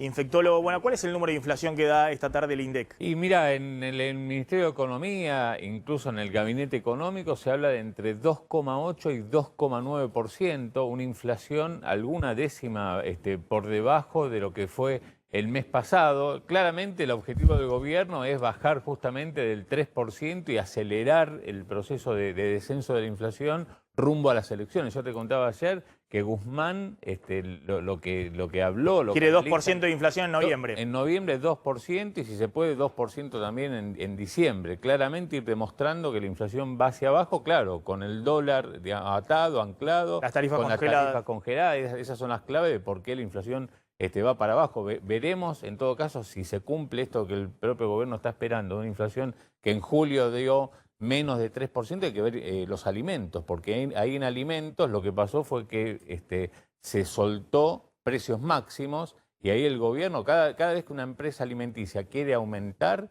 tiene que pasar por comercio interior a pedir autorización. No, aparte son niveles de inflación que interanuales, es decir, últimos 12 meses, aún en julio va a estar arriba del 50%. Claro. Es decir, va a estar 51% la inflación interanual, más o menos. Es decir, últimos 12 meses acumulado. Son niveles de inflación elevadísimos, a los cuales, bueno, Guzmán dice de manera, creo yo, bastante optimista, tiene que salir todo redondo, digamos, y no se te tiene que mover nada, ni el dólar oficial, que lo puede encontrar, pero tampoco los dólares alternativos. Llegar a fin de año con una inflación del 42% y ir desacelerándola. ¿No? Bueno, vamos a ver qué ocurre con ese tema. Dame los datos de quién ganó y quién perdió en la negociación de las paritarias. Mira, Maxi, prácticamente todos los días hay reapertura y cierre, nuevos acuerdos de las paritarias. Ahora vamos a fijarnos a ver quiénes son, si son muchos o pocos, los que ganan frente a la inflación, le empatan o pierden. Mira, los grandes ganadores, acá los tenés, la industria vitivinícola, aumento del 57%. Son todos gremios que habían cerrado más en línea con lo que esperaba el gobierno, 35% en la primera parte del año, y lograron reaperturas a este nivel. Los buzos profesionales, fíjate, digamos, lograron aire, ¿no? Bueno, vamos a... 53%. Sí, ¿algún otro gremio son gremios numeroso? Son muy chiquititos, pero bueno, son los que ¿Algún otro gremio que tenga más de 10 personas? Son los que empataron con la inflación, lo que presumiblemente van a empatarle a la inflación. Fíjate, los peones de campo, 48,6%, la UOCRA, 47,8%, los estatales, que acaban de cerrar un plus, lo van a cerrar la semana que viene. Hay un principio de acuerdo para el 46%, habían cerrado 35%, los trabajadores del ANSES 45,5%, Sanidad 45%, y fíjate, ahí viene todo un lote de gremios que habían acordado entre 32 y 35% en el mes de abril, reabrieron y saltaron directamente al 45%. Sanidad, bancarios, camioneros, los portuarios, los trabajadores de la carne ayer cerraron 45%, reabriendo, y los encargados de edificios 44,8%. Los perdedores, ¿quiénes van a perder contra la inflación? Sí, después esto que se están cerrando estos niveles, hay que ver en cuántas cuotas se cierra. No, todos van en cuotas. ¿En qué secuencia se hace? Digamos, yo te digo que los últimos 12 meses la inflación está corriendo 51% anual, digamos. Han perdido todos por a ver, 2018, 2019, 2020, tercer año completito consecutivos, van a ser 3 años y medio, perdiendo frente a la inflación. Hay que ver, lo que sí, en algunos meses puede haber una recomposición del poder de compra, porque en algunos meses se puede coordinar que se está desacelerando la inflación y el gobierno por eso reabrió las paritarias. El gobierno dio esta señal. El gobierno había hecho cerrar a todos los gremios con la señal de que era 29% la inflación este año, Sí. que cierren todos a 32% promedio el aumento salarial de este año. El propio gobierno fue el que después dijo, me quedé corto, pasaron cosas, reabran las paritarias y le damos la señal que cierren a 45. Obviamente hay que ver quién lo puede pagar, quién no, pero la señal es esa, a ver si en estos meses puede haber alguna recuperación mínima del salario. En el último mes hubo 2,5 millones de trabajadores que lograron reabrir las paritarias a estos niveles que estamos Porque ahí está metiendo comentando. comercio, que es el gremio que tiene más de 1.300.000. El personal doméstico, 42, también va a quedar por debajo seguramente de la inflación, y trabajadores del Congreso, que fueron de los primeros en esta señal que dio el gobierno, que tenían que ir arriba del 40%, que se habían cerrado hace 2 meses en el 40%. Bueno, ahora volvemos con el tema. Fíjate comercio, por ejemplo, que es un sector donde también hay mucha informalidad, digamos, Claro. en el comercio. ¿Quién puede pagar? Bueno, lo que puedan pagar, pagarán, y lo que no puedan pagar, no van a pagar. Te agregué un datito del encuentro de hoy de Alberto Fernández con Bordet. Una de las cosas que anunciaron a propósito de los peones rurales es que no va a ser incompatible el plan social con el trabajo rural. Había un problema muy grande en muchas economías regionales porque no se conseguía gente, pues sí, qué locura, ¿no? No se conseguía gente para trabajar en cuestiones rurales y bueno, sienta un precedente. Es compatible el trabajo en blanco con el plan social. Bueno, la campaña electoral desde la oposición, miren lo que decíamos, ¿no? El radicalismo en parte diferenciándose de Mauricio Macri, Carlos. Sí, totalmente. Es que ese es el eje de la campaña entre el PRO y el radicalismo, de esta interna durísima que están teniendo fundamentalmente en la provincia de Buenos Aires, en menor medida en otros distritos. Martín Tetaz, el flamante político, ex colega nuestro, bueno, sigue siendo colega nuestro.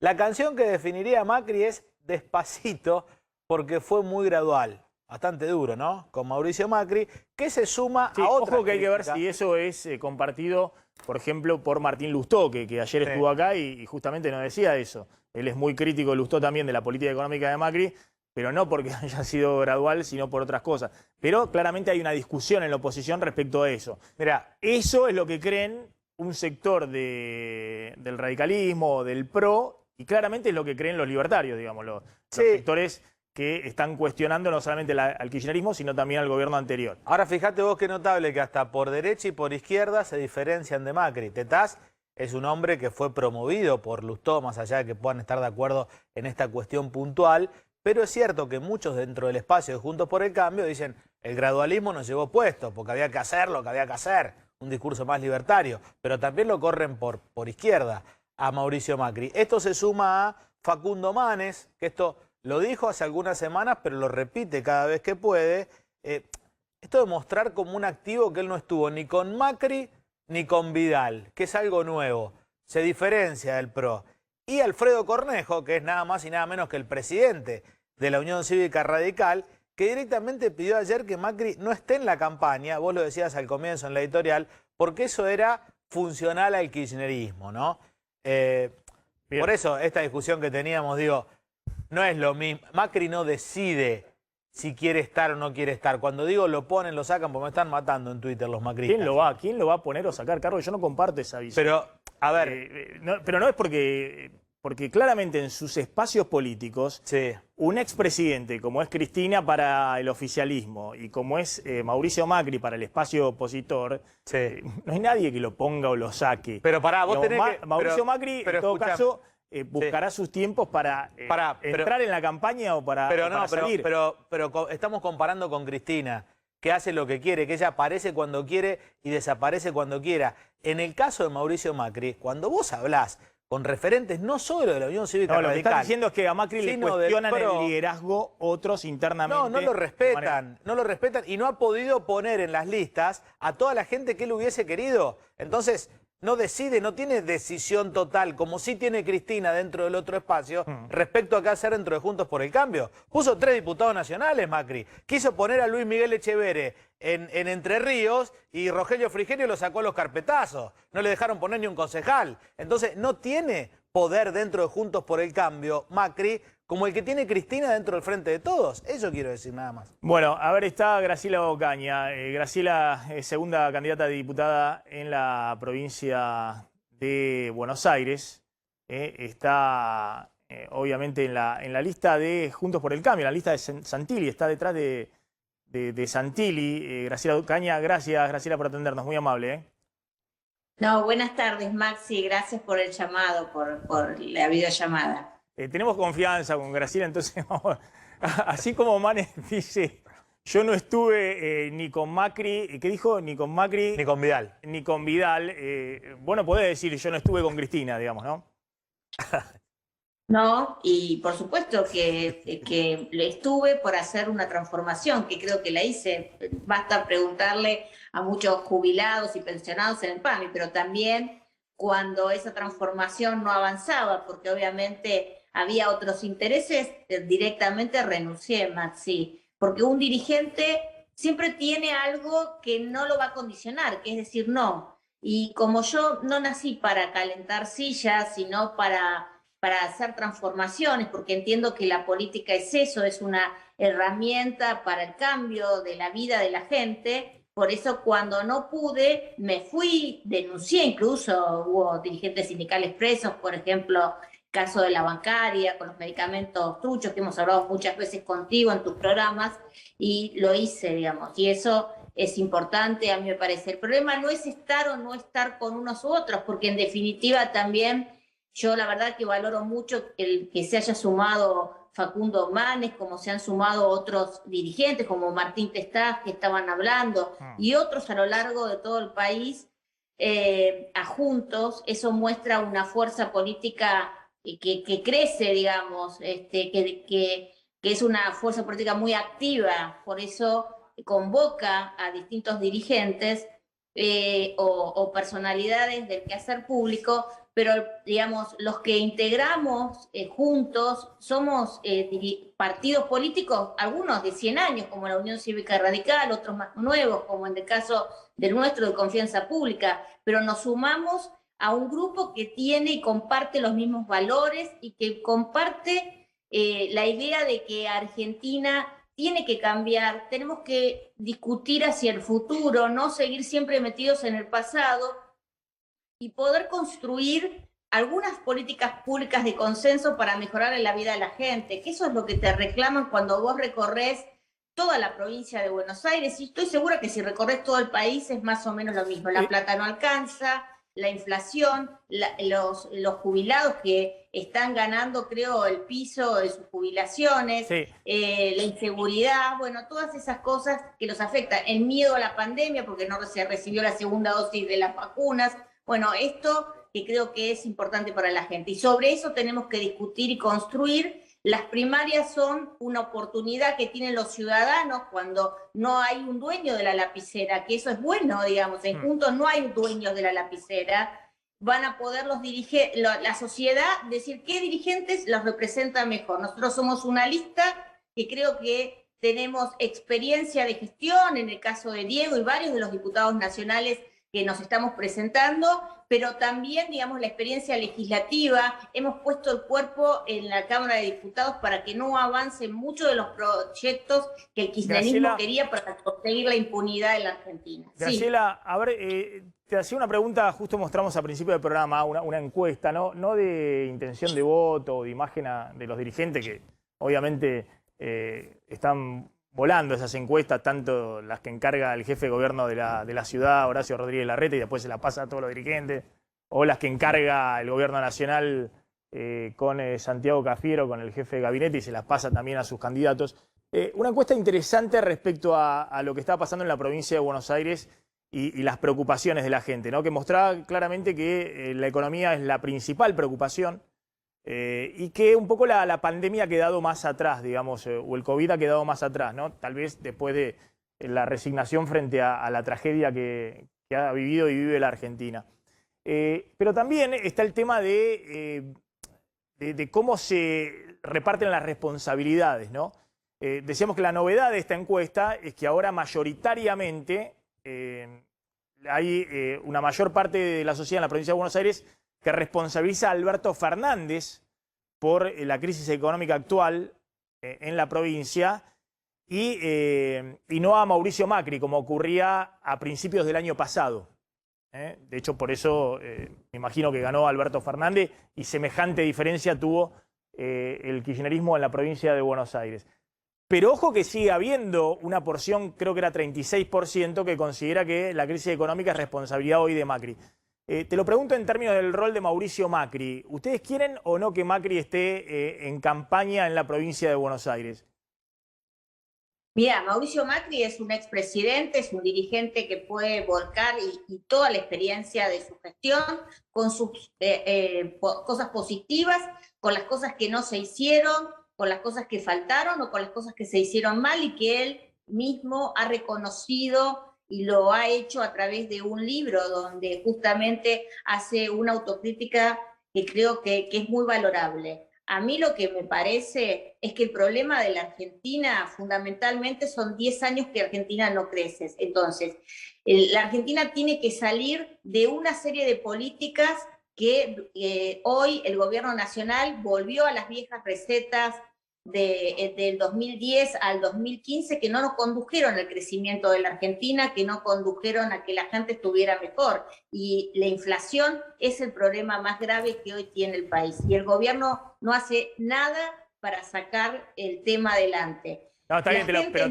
te lo preguntaba por los radicales. Las dificultades de la pandemia, las dificultades del pasado, pero aquí se ha agravado todo, porque pandemia, por ejemplo, hubo en todo el mundo. Ahora, lo que pasa en la Argentina, lo que pasó en la Argentina no pasó en ningún lado, y la gente lo sabe. Y me parece que esa encuesta está reflejando ese estado que están sintiendo la gente. Yo hablo mucho, vos sabés, Maxi, hace muchos años, y trabajo mucho con los jubilados.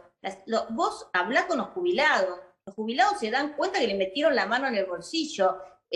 La primera medida que tomó el presidente, que dijo que le iba a aumentar el 20% a los jubilados, fue sacarle 100.000 millones el año pasado de no pagar, digamos, que la ANSES se ahorró de dinero en no pagar, porque suspendió la movilidad jubilatoria, y la gente lo sabe, y la movilidad, más allá de los bonos y todo esto, no les alcanza, y esto es así. Antes sabían que tenían ingresos, que si la inflación subía, iban a subir los ingresos. Sí. Ahora no. Igualmente, han perdido 10% de su capacidad de compra. No, pero está bien. La gente lo sabe. Pero está bien. Sí. Graciela, eso lo explico todo el tiempo en el programa, toda la semana hablamos de ese tema. Muestro los gráficos. Había caído 18-19% el poder adquisitivo de los jubilados en los 2 últimos años del gobierno de Macri. Alberto Fernández había prometido que se iba a recomponer ese poder de compra. El año pasado siguió cayendo.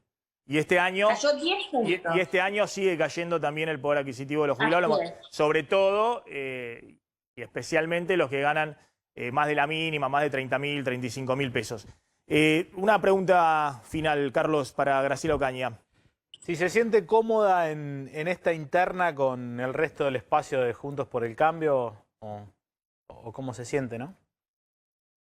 Yo me siento muy cómoda, fundamentalmente con todos los que integramos la lista que lidera Diego Santilli, porque creo que es una lista que puede, insisto, mostrar la experiencia de gestión de Diego, porque puede mostrar que somos personas que queremos buscar mejores políticas públicas, y creo que entiende de que es necesario llevar adelante políticas de consenso. En ese sentido creo que somos los mejores representantes de Juntos, pero en definitiva va a ser la sociedad la que lo diga, y es una oportunidad que tienen aquí, como los dirigentes no nos hemos puesto de acuerdo, va a ser la gente la que diga quiénes son sus mejores representantes. Me refiero a la tensión, ¿no?, entre los dos espacios si se compara con una interna de otros distritos, porque realmente tienen acusaciones muy fuertes entre el espacio de Manes y el espacio de Santilli.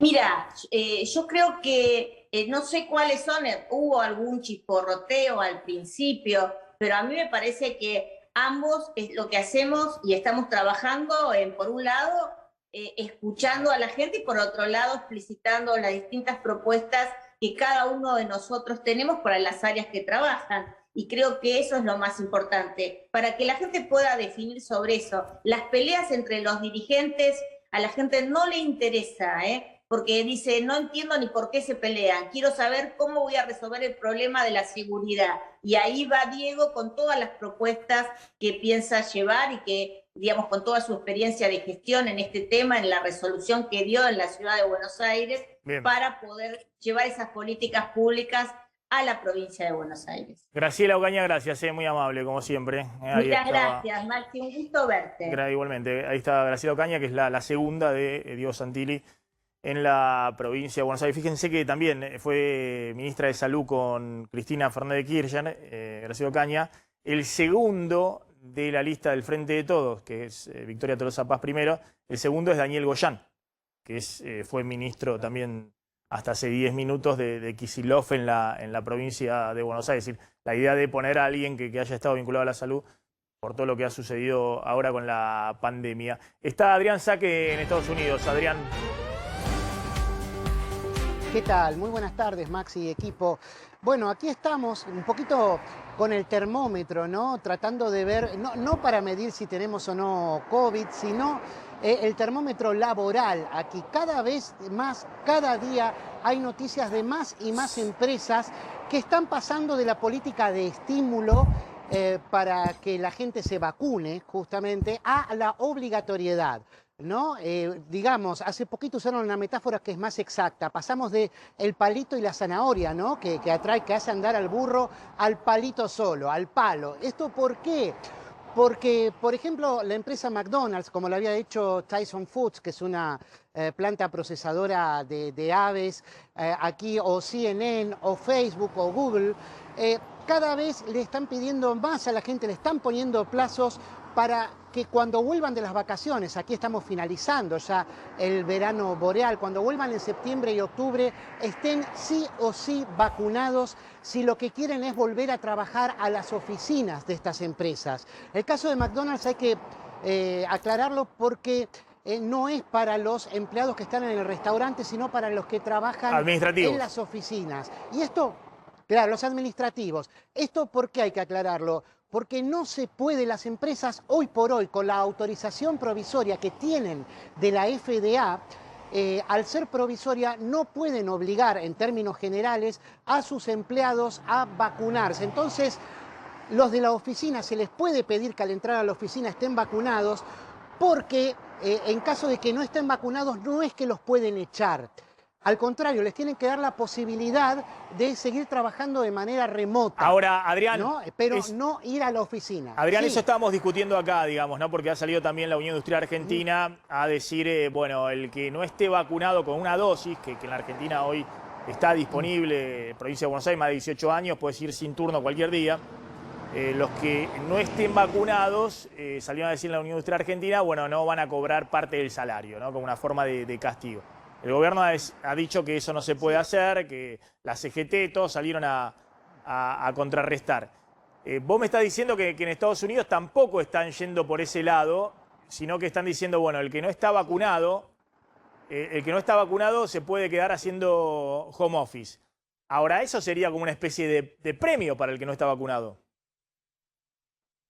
Bueno, no tanto. Vos fijate que los que no están vacunados al no estar presentes en el trabajo, justamente no pueden aspirar tanto a tener, por ejemplo, una promoción o un ascenso, porque los empleados suelen privilegiar a aquellos que van a su lugar de trabajo porque los pueden ver más allá de unas charlas que pueden hacer por Zoom, por meeting o por videoconferencia, ¿no? No es lo mismo estar de manera presencial en la oficina que estar en casa. Hay una desventaja importante en esos términos y además las empresas sí, hay tanta información al respecto que hace bien que me hagas acordar. Las empresas sí pueden pedirle, pueden exigirle que se vacunan a todas esas personas que están tomando como empleados nuevos. Puede ser un requisito, lo pueden pedir. Lo que no pueden hacer es con los que ya eran empleados antes de la pandemia, exigirles que se vacunen para no tener que echarlos. Eso no lo pueden hacer. Pero también, en paralelo a lo que me comentabas de la Unión Industrial Argentina, la queja de la Unión Industrial Argentina, acá sí están haciendo algo que es ejemplo, hacerles pagar más del seguro de salud, ¿no?, por mes a los empleados que no estén vacunados. Pagan entre 20 y 50 dólares más porque justamente se vuelven empleados más riesgosos. Como es un tema exclusivamente de salud, eso lo pueden manipular, digámoslo así, en la paga de los trabajadores. Entonces, eso se puede hacer. Y también cuando la vacuna obtenga la autorización definitiva de la FDA, que dicen que podría ser tan pronto como el próximo mes de septiembre, algunos dicen octubre, ahí sí ya se podría hacer algo más alineado con la exigencia pura y dura como requisito para seguir trabajando en un lugar. Claro. Recordame los porcentajes de vacunación en Estados Unidos en este momento y en algunos estados que no pueden avanzar. ¿Cómo no? ¿Cómo no? Mira, el general es 50.3% de la población de los Estados Unidos, total, ¿eh? También aquellos que no se pueden vacunar como los de menos de 12 años, es del 50.3%. Vos decís, es un buen número, con 2 dosis estamos hablando, ¿no? Vos decís, es un buen número, lo hubiese sido hace un mes, ahora las autoridades sanitarias creían que para esta época ya iban a tener a más de un 60% de la población vacunada con 2 dosis. Esto no está sucediendo. Si bien en la última semana se reactivó un poco el ritmo diario, estábamos por debajo de los 500.000 vacunados por día, ahora estamos en cerca de 700, 750.000 por día. El ritmo empieza a mejorar justamente gracias a todas estas medidas que estamos escuchando, a toda esta preferencia que hay porque la gente está vacunada, esté vacunada cuando vuelva a su lugar de trabajo, o también para la exigencia que hay para el personal sanitario federal, es decir, del Estado Nacional de los Estados Unidos, que hoy se hizo conocer. Por eso te decía que están pasando más del palo de la zanahoria al palo, ¿no?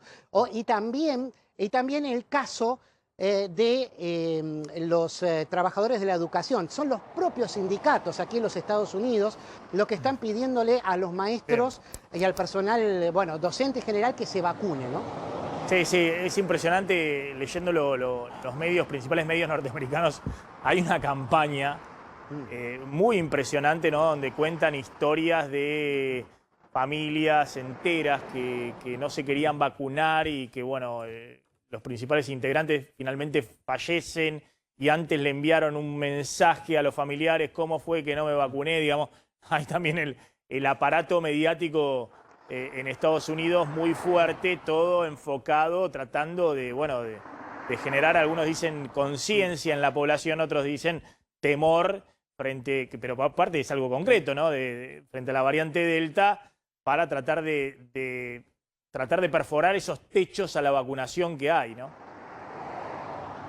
Sí, sí, es una gran batalla entre las grandes corporaciones y lo que se lee en las redes sociales, donde los conspiracionistas organizan manadas virtuales en las redes sociales para instalar temas totalmente paracientíficos o anticientíficos, como decir que las vacunas justamente favorecen el contagio. No tienen absolutamente ningún sustento, pero hay gente que lo cree. Lo cree, incluso dentro del personal sanitario. Y cuando vos hablas de las grandes corporaciones en Estados Unidos, pero no es que los laboratorios que hacen sus negocios y demás. Acá estamos hablando de todas las grandes corporaciones, también las pequeñas y demás, empresas y demás. Todo el mundo está, desde el punto de vista económico, desesperado para que avance la vacunación, que es la única forma de efectivamente volver a la normalidad, digamos, para que esto no sea algo recurrente y que permanentemente esté dañando la posibilidad de producir, ¿no?, de que la economía esté funcionando. Adrián, gracias, muy amable, muy interesante como siempre. Adrián Sack, de nuevo ahí desde Estados Unidos. Cuando volvamos de la tanda vamos a hablar punto por punto ahí con las placas que tenés sobre estos créditos de 150.000 pesos, porque recibo mucho mensaje de gente que todavía está enganchado con la tarjeta del año pasado, cómo se acreditaría esto, si es a través de las tarjetas, como se hizo el año pasado, y que ha generado también mucho enojo en aquellos que se quedaron en la refinanciación de la tarjeta, ¿no?, y sin posibilidad de tener cierto margen de financiación. Tanda antes...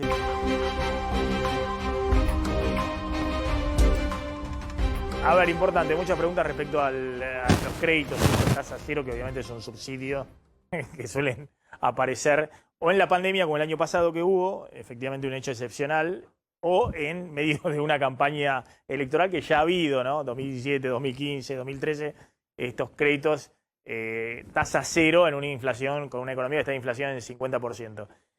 Bueno, ¿cómo son estos créditos tasa cero por 150.000 pesos que se van a otorgar a partir de cuándo? ¿Quién los va a otorgar? A partir de finales de agosto van a estar disponibles a través de la página de la FIP. Dijeron en la FIP que van a poner una pestaña especial que diga crédito a tasa cero, que va a ser muy fácil. Ahora, son créditos hasta 150.000 pesos, categoría A, los más bajos del monotributo, a 90.000 pesos máximo, categoría B, 120.000, la categoría C en adelante, ahí sí, 150.000 pesos. A diferencia de Es decir, ¿todos los monotributistas pueden acceder? todos los ¿C en monotributos. adelante? Ahora te voy a decir quiénes, digamos, cuál es hay una excepción que es, por ejemplo, el monotributista que además está en relación de dependencia, no puede. No, está bien, pero monotributista puro, que no tiene una relación de dependencia, puede. Más de 1 millón de monotributistas, 1,5 millones de monotributistas. Bueno, ¿cómo es el crédito? Te lo van a dar de una sola vez, esa diferencia de la vez pasada que eran 3 cuotas, esta vez es de una sola vez, y para empezar a devolver el crédito hay 6 meses de gracia, o sea, si lo sacás en septiembre recién lo empezarás a pagar en marzo. Y en 12 cuotas. En 12 cuotas sin interés. Fíjate. Crédito tasa cero. Es un regalo, a ver, es un regalo que solo se entiende en una campaña electoral, es un regalo total. Digamos, estamos hablando que 18 meses a tasa cero, porque son 6 meses de gracia y después 12 meses sin tasa de interés. Es un regalo total. Bueno, el que pueda aprovecharlo, que sea monotributista y demás, porque aparte no tiene la restricción que el año pasado tenía el de las tarjetas de crédito, que era solo para las categorías más bajas, para la A y la B. En principio, esto es para todos los monotributistas, incluso el de categoría C para arriba de monotributo, fue el pleno de 150.000 pesos. Claramente, tomar un crédito en pesos a tasa cero hoy, a 18 meses, es un regalo total. ¿Quién paga esto? ¿El Estado? No, el Estado, sí. Con un subsidio. No, es a través... Si terminamos pagándolo todo, digamos. Está financiado por un fondo del Estado, sí. Todo lo que no podemos acceder, terminamos. Bueno, por lo menos los que pueden acceder, que lo aprovechen, pues la verdad que es algo muy beneficioso. Claro. ¿Cuánto van a poner de estas líneas? ¿Cómo cuánto? No, 1 millón, si de pan, 1 millón de personas a pedírtelo, ¿se lo van a dar? No. No, sí, está abierto para todos los que cumplan con, digamos, con esta condición de ser monotributista son puro. 150.000 pesos. 1 millón de personas no va a ser 150.000 millones, van a gastar en esto, ¿no? No. De línea de crédito, no. Y, digamos, está disponible, está todo, digamos, este es el programa, el plan es este. ¿Quién entregan los créditos? Es a través de la FIP, lo financia un fondo estatal que se llama FOGAR, y con acuerdos justamente con los bancos para que esto, digamos... Pero ¿se puede gestionar directamente en el banco? No, en la FIP, en la página de la FIP. Lo que pasa es que te lo dan a través de una tarjeta de crédito bancaria. De un banco. Claro. Bueno. Entonces, aquellos que hayan sacado un crédito del año pasado de este tipo, pueden sacarlo. Si deben plata, si tienen mora, se va a usar parte de lo que vos saques para pagar la deuda. La morosidad no llega al 10%, está en el 8, 9%. Están excluidos justamente monotributistas que tengan relación de dependencia, o sea, tienen que ser monotributista puro. Si sacás el crédito, no podés usar esa plata para comprar dólar ahorro, te van a dar... dólar MEP, ni con todo. Y ni eso, no vas a poder participar en el mercado cambiario. Bien, sin duda es súper conveniente, solo se entiende como una especie de regalo en campaña electoral. Con un crédito a tasa cero a 18 meses, cuando tenés 50% de inflación. La FIP te cobra, si estás en mora, 3% mensual de tasa de interés. Ahora, el año pasado... Es decir, claramente es... regalo con subsidio estatal, bueno, el que pueda aprovecharlo, lo aproveche, que obviamente toma el crédito y cancele la deuda con la tarjeta de crédito, que le está cobrando, la tarjeta le está cobrando un costo financiero del 60-70%. 60-65%. Le están dando un crédito hasta al cero 18 meses. Claro. Insisto, eso se paga, obviamente, vamos a ver qué montos dan, pero bueno. Ahora, han ocurrido en todas las campañas electorales. El año pasado, ¿te acordás que el objetivo era dar 1 millón de créditos? Y no llegaron, dieron 640.000. No, el año pasado también era un regalo. No, pero el año pasado era mucho más restrictivo, porque era solo categorías A y B. Ahora es para todos los monotributistas. Y después lo ampliaron, pero... Es bastante distinto. Vamos a Chile, porque se está hablando en Chile de aplicar la tercera vacuna. Ahí está el doctor Andrés Mesa. Gracias, doctor, por atendernos. Muy amable, como siempre. Hola, mucho gusto. ¿Cómo están? Bien, doctor, ¿a quién se le está pensando en aplicar la tercera vacuna y si esto ya está en marcha? Sí, sí, la verdad es que no solo se está pensando, ya está en marcha y ya comenzaron los primeros vacunados. Personas sobre mayores de 55 años que hayan recibido las 2 dosis de Sinovac ya están siendo vacunados en los vacunatorios acá en Chile, lo que es una muy buena noticia, la verdad. ¿Esto por qué se hace, digamos? La tercera va a ser con AstraZeneca. ¿Esto por qué se hace? ¿Porque la cobertura de inmunidad de la Sinovac china con 2 dosis era relativamente baja respecto a otras vacunas? Se van a ocupar, claro, la Pfizer y la AstraZeneca en distintos grupos, pero nace más bien de la idea de que en el proceso de vacunación con cualquier tipo de vacuna, luego de algunos meses, en general 3 meses, 100 días, comienzan a bajar los títulos de anticuerpos, entonces se sospecharía que quizás se perdería un poco la efectividad de la vacuna. De ahí nace la tercera dosis, digamos.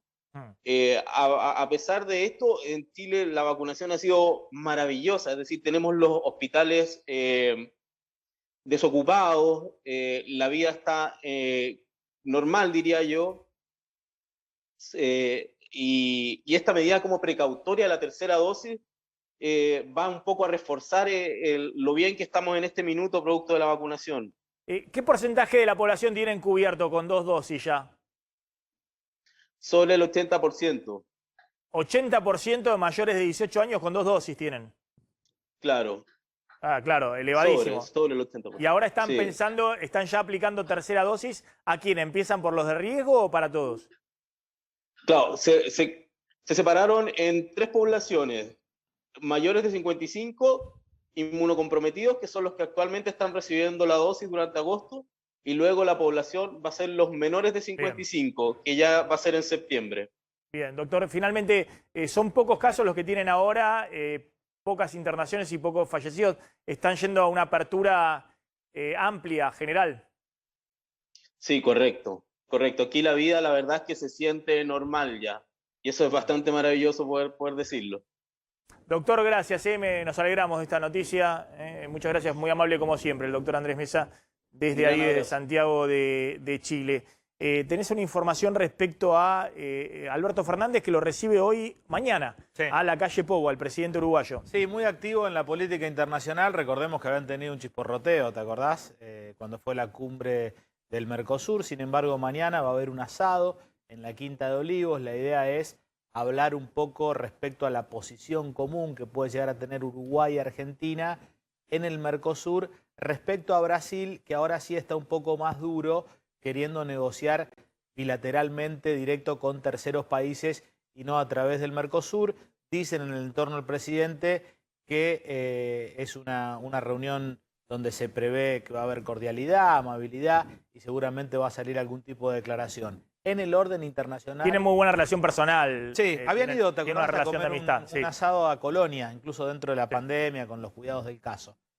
Otra cuestión que tiene que ver con la política internacional es el pedido que aparentemente le hizo el representante de Biden, que estuvo hace algunos días en Argentina. Estamos hablando de Sullivan, uno de los secretarios de Estado, un hombre importante dentro de la política exterior. El asesor principal de Seguridad Nacional de Biden. De Biden, sí. Y aparentemente lo que están queriendo es tenerlo como interlocutor Alberto Fernández con Venezuela. Esto que es un karma para el gobierno, ¿no? Lo de la relación tan estrecha con Venezuela podría llegar a ser un beneficio porque la cercanía que tiene el gobierno argentino con el gobierno de Maduro le permitiría ser de nexo con Estados Unidos, donde las relaciones están muy tirantes. Incluso más tirantes, Maxi, que cuando estaba el otro presidente, cuando estaba Trump, porque la posición de Biden con Venezuela es mucho más dura que la que tenía Trump, que ya era dura. Y lo último, en materia de política internacional, también alineado el gobierno de Alberto Fernández con Estados Unidos respecto a la posición que va a llevar a Argentina a la cumbre climática que será en septiembre en New York, organizada por Naciones Unidas. ¿Cómo está el dólar en este momento? 173 pesos el dólar contado con liqui, ese es el dato del mediodía, porque muestra una arriba de los 170 pesos, que era la barrera de tendencia alcista. Intervención. Y el paralelo 178, Maxi, lo que dicen en el mercado, por lo menos, es que aparecieron, digamos, vendedores de dólares y billetes de gente que tiene que pagar, por ejemplo, vencimiento de bienes personales. Ahora, sí, justo estos días, claro. hoy, mañana, estos días son los vencimientos de ganancias y de bienes personales. Vamos volando la tanda, ya está llegando Marcela